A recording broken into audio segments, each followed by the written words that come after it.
You came to Italy for the pasta, the piazzas, and perfection, but you might be annoying the locals and not even know it. Tourists make these 5 mistakes all the time, and no, it's not just ordering pineapple pizza. And later, I'll tell you about that time I was corrected politely but firmly by an old Italian man in a cafe. And you know what? I deserved it. Skipping the Buongiorno ritual. We'll see how things hold up here. I'm in the countryside in Puglia. I love it here, but there's a wind advisory today and things are just blowing around. Skipping the Buongiorno ritual. You just don't walk into cafes, shops, pharmacies silently like an assassin. You say Buongiorno or Buonasera if it's the afternoon, and when you're leaving, Arrivederci. But many tourists treat it like a grab-and-go 7-Eleven, so the shopkeepers see you as rude even if you're smiling. So avoid that mistake. In Italy, silence isn't golden, it's just awkward. Here's my saving phrase that I always use to get you out of a pinch. If you're too confused about Buongiorno and Buonasera, when is the morning, when is the afternoon, or if you're worried about being too informal, using ciao. I use salve. It means hello, and it's just simple, salve. But when you're leaving, you still need to say arrivederci. Unless you know the person or if it's a really young shop worker, you can say ciao. Now get this, I'm so used to using salve, even after 20 years in Italy. The other day I caught myself mistakenly saying to a woman when I left the shop, salve. I felt like an idiot. Being loud in public spaces or anywhere that's not swarmed with tourists, but Americans and others, well, we bring our indoor football game voices to Italy. So you're that person in a trattoria while an Italian family is enjoying their plate of pasta and judging you with their eyes. Here's my story. I was in a piazza. I heard Americans yelling back and forth across the piazza as they were eating and drinking and having a good time. I don't blame them.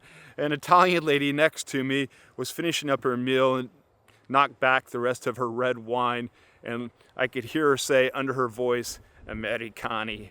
At the airport the other day, as I was flying here to Puglia, there was this lady in there speaking in English, a video call on speakerphone. It's so annoying. And that speaker on the phone, it just hurts the ears. It pierces the ears. And I usually say to people, hey, put in your earbuds or just turn it off and put it up to your face if you have to make a phone call. And she said, but I'm sorry, I can't figure out how to turn off the speakerphone. And I felt pretty bad. But I was glad I said something, and then I could hear her speaking with, I think it was her daughter, saying, oh, this young lad here was an Irish woman. He was asking me to turn off my speakerphone. I can't figure out how to do it. And then she was playing around with it, and I think she eventually figured it out. And later, when she got the phone, I was walking back. This was inside the airport lounge. So I took a moment and said, sorry. And she said, yes, I understand. So sometimes just a little bit of understanding goes a long way. Complaining about service. In Italy, meals aren't meant to be rushed. They're meant to be slow and enjoyed. But tourists tend to get upset and frustrated when a waiter disappears for 30 minutes and they can't order another plate of pasta, or they want to get their check and they want to pay and get out of there. So they get testy, they get upset, they get loud, maybe they snap their fingers, and it just kills the whole vibe. Here's my pro tip. If you need to get out of there in a hurry to get off to another museum or go see another cathedral, just get up and go to the cashier and say, may I pay? Posso pagare? Or say, il conto per favore. In Italy, if you're rushed, you don't go to lunch, you go to therapy. Oh, and another pro tip for you, and because I like to drink, in the hot summertime, when I get to a restaurant, oh, it's windy out here. When I get to a restaurant and I know I want a beer right away, well, as the waiter sitting me down, I say to the waiter, "Oh, una birra per favore," before he walks away. That way I know I'm gonna get a cold glass of beer as soon as he comes back, and I'm a happy Gregor Brown. Dressing like it's a beach day, every day, everywhere. Tank tops in churches, flip-flops on cobblestones, cargo shorts at dinner. But Italians dress like they respect where they are, no matter even if they're just out walking their dogs. So showing up half-dressed in stylish or sacred places will not go unnoticed. You know, if you dress with that backpacker hostile vibe, well, they're likely to set you next to the bathroom.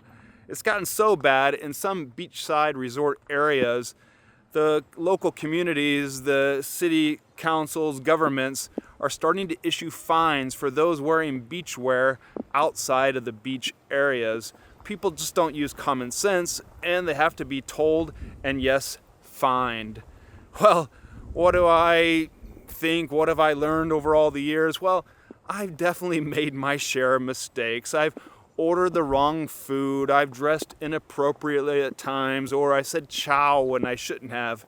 But it's about learning. Treating Italy like a giant theme park, it's not all pizza and selfies. This is a living, working country. In cities like Florence, Rome, Venice, there exist communities. These just aren't theme parks for you to enjoy or for other tourists just to be loud and obnoxious in. But tourists will often block sidewalks, be loud in places where they shouldn't be, and complain about no AC in the hot summer months. I get upset about it too. So the locals, they get angry. It's not that they don't love the tourist and love the economy from tourism. They just feel that they're not being respected. Remember, you are on vacation. They're not. It's gotten so bad in some places. In Florence, a few years ago, a drunk girl climbed up on one of our famous statues and started making lewd movements. Or down in Rome, easily happens once every year or so. Tourists jump into the Trevi Fountain or other famous fountains, and they know they shouldn't be doing that. It also underlines the lack of police control, unfortunately, around Italy.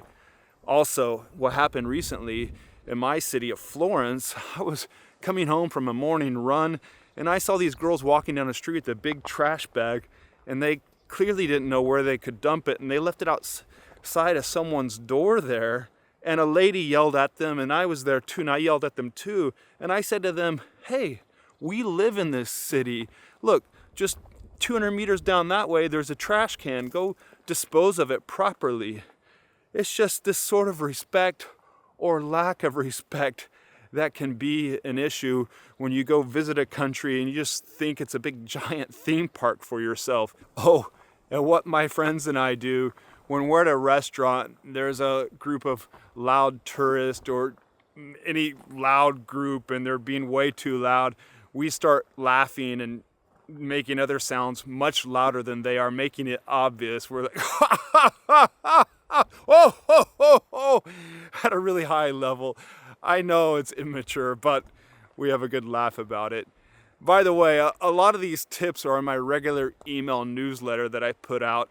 You can sign up for that down on the link below. Also, I give some of this information to those patrons in the community and a lot of other freebies. Yes, I have a Patreon account now too. The link is down in the description as well for that. You get early bird viewing on my videos and other goodies, plus the good feeling that you're supporting the channel. Thank you. Oh, and one last bonus for you, assuming everything is open all the time. You may find that's the case if you're out in Southeast Asia or in the United States, but that's not the case, especially in small towns like this little village where I'm staying at here. There's a hilltop village over that way. It's called Cisternino. Well, shops will close down at certain hours around lunch, and they're definitely not open on Sundays. So you need to plan your day around that, plan your trips around that. Even for myself, I still do that. I know if I want to get groceries from the supermarket, I got to get down there before 8 p.m. I think now the local store that I go to on my street, the Carrefour, it's open till 9 p.m. But I know I have to work around those hours if I need to get what I need. And on Sundays, I think they even have shorter hours. I always keep that in mind, and you should too on your vacation. Oh, that story I mentioned earlier in the video about at the cafe. Well, I walked in, I said, "Cafe, please," I think I added to it. And the barista looked at me as if I just insulted his mother. And I was like, what's going on? It was in the early years when I just moved to Italy. And the old man standing next to me at the bar leaned over and said, "Next time, try saying buongiorno first."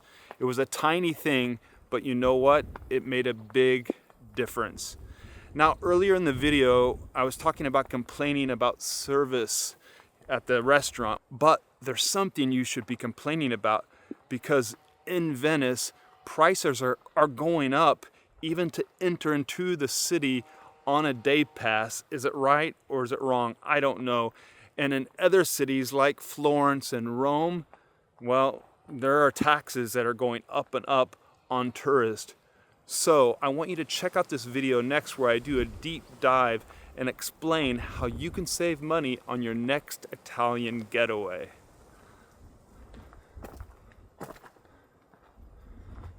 I mean, we really got lucky on the weather. It's about ready to pour down.